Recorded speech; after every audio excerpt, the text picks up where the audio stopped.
Hello everyone, welcome to my review of Daredevil Season 3. It took so long, and also happy 10-year anniversary to the Daredevil Netflix show. Because I didn't say that in the Season 1 and Season 2 reviews of Daredevil, because the fact that I actually didn't realize that it was that case, but now I know. So, happy 10-year anniversary. Ah man, I'm super excited about it.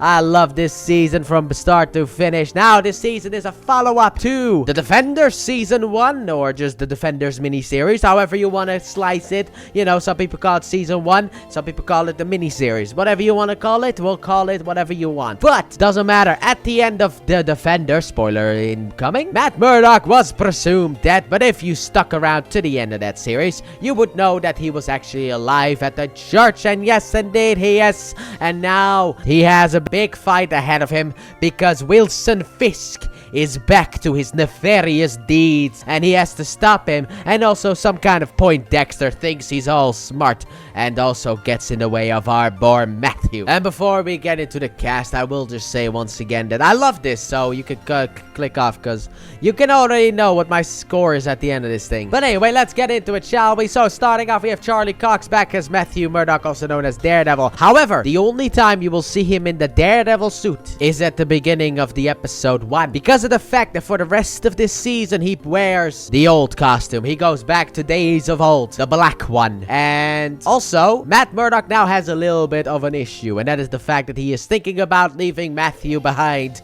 and going Daredevil full time. Yes, he is in a very, very dark place this season, and I love the way that Charlie acted throughout the whole season. He is legitimately perfect casting. I will say he's better casting than Robert Downey Jr. as Iron Man, because I think that's what people always hold as the peak of casting. But Charlie Cox, I think, is actually better than that. Could not think of anyone better to do this. Next up, we have Deborah Ann Wool as Karen Page. And we get to finally learn in this season at some point what actually is Karen's backstory. And it is very interesting to see that bad boy unfold. Very exciting. I kind of wish it was in Season 1 though, but to be honest, they did not disappoint, making us wait 2 seasons for that one. Next up, we have Eldon Henson back as Foggy Nelson, R.I.P. the boy. God, what a performance. I love the way that Foggy steps up in this season in moments when he needs to. He even challenges powerful people. I am so proud of my boy Foggy, R.I.P. the boy. And I miss him.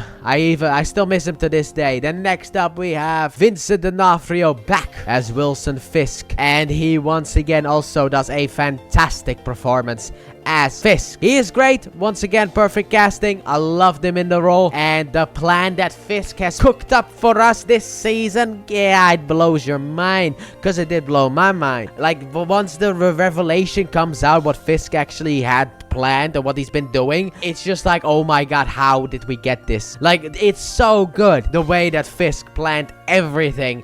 It is perfect, and I love everything about it. So then, let's talk about the new characters, shall we? Starting off, we have Wilson Bethel as Benjamin Poindexter. And I don't really know what I can say without spoiling anything. So we're just gonna call him, he is a troubled FBI agent. That's the best way to put it. But also, he is an actual prick, and I wish death upon him for taking our boy away from us. Then next up, we have Jay Ali as Ray Nadeem, an FBI agent who actually comes into the middle of the problem with Fisk and all that stuff. And man, that storyline, I didn't expect him to have such a good and compelling storyline. I did not. But the way that it unfolds for Ray Nadeem and even ends, it's just so well written. I am such a big fan of it because, as they always say, pride comes before the fall. And then finally, the last cast member that I'm going to talk about is Joanne Whalley as Maggie Grace, a nun who takes care of Matthew throughout the season with a very,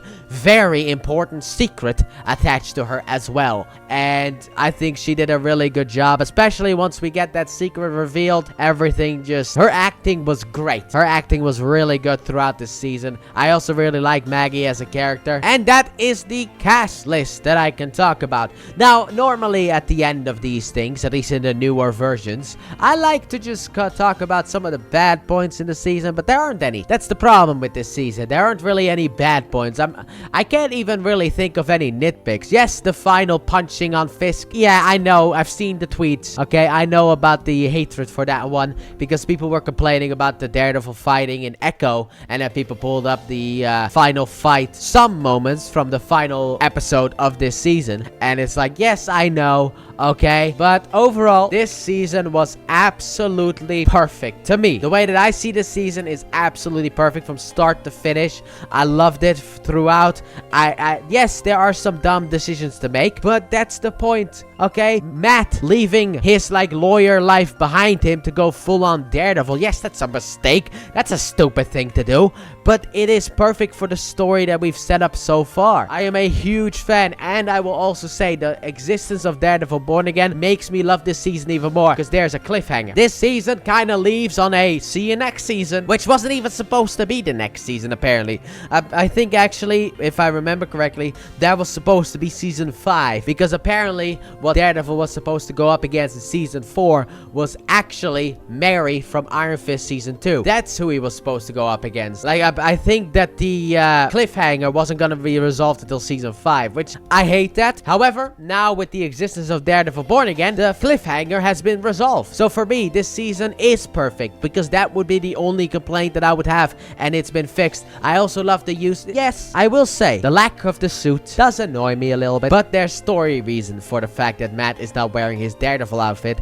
and he went back to the old outfit. But that is about the only complaint that I can really think of for me, but it's more of a nitpick if anything. But the story reason why, that's it. They give a story reason why he doesn't wear the Daredevil suit and he goes back to the black suit, and I love that story reason as well. It is perfect. The way that they executed this season is so perfect, and I know people will compare Born Again to this, even Born Again season 2 coming out next year. Once that comes out, it will be compared to this, and it cannot compare to this. Let's be honest here, because of the fact that everything about this season to me was perfect. Like I said, I couldn't really think of any problems that I had with it. This is also one of those seasons where I cannot shorten the season at all. No matter how much I try, I cannot think of anything that I would remove. Everything, it feels like, serves a purpose, and I love that about the season. So let's just get into that final verdict. So my final verdict for Daredevil season 3 is going to be an easy 10 out of 10. What did you expect, boys? You really think that obviously I was gonna give this bad boy a 10 out of 10, dude. I love this season. It's my favorite season of all time. Yes, it's a 10 out of 10. Super excited about this. And to be honest, the next few times that we'll see Daredevil won't be in his own show, sadly enough, continuity-wise, obviously, because he'll be in Spider-Man No Way Home,